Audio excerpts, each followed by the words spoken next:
I am a beetle-like monster that survives by feeding on the youth of humans. I crouched down and inserted my 8 tentacles into her face. Hours later, I woke the beautiful woman up. She came to unharmed, with not a single wound on her face. Clearly, the woman was completely unaware of what had just happened. After returning home, Vera noticed wrinkles at the corners of her eyes. She opened the cabinet to apply some skincare products, but in the next moment, she aged several more years. Terrified, she walked to the living room to grab her phone and call the police, but unexpectedly, she rapidly aged again. Vera covered her mouth in shock, only for her 2 front teeth to fall out. Then, she collapsed to the ground. The next day, Vera's best friend returned home and, upon entering the living room, saw an elderly woman lying on the floor. The bizarre corpse puzzled the police, as the old woman bore no visible injuries. Stranger still, she was wearing Vera's jewelry and clothes. The police collected the corpse's fingerprints, and the results shocked everyone. The fingerprints matched Vera's. Meanwhile, the director of a plastic surgery clinic applied an unknown liquid to the old woman's face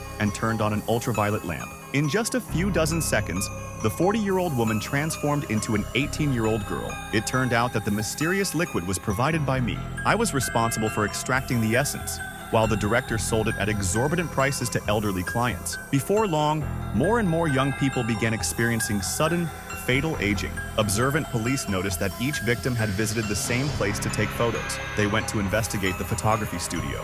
Faced with the police's arrival, I remained perfectly calm and even proudly showed them my work. But to the officers, these portraits seemed more like trophies. That night, they consulted an expert, Rosa, and searched through books for clues. Sure enough, they found a matching monster, a beetle-like creature that fed on the youth of the young. Just then, Hank came across an advertisement promoting a treatment to restore youth to the elderly. The police sent Rosa undercover as a customer to the clinic. As she entered the treatment room, she saw the director, whose face had become severely deformed from prolonged use of the cream. Rosa was horrified. At that moment, I arrived at the clinic carrying a bag. The police, spotting me, followed closely behind.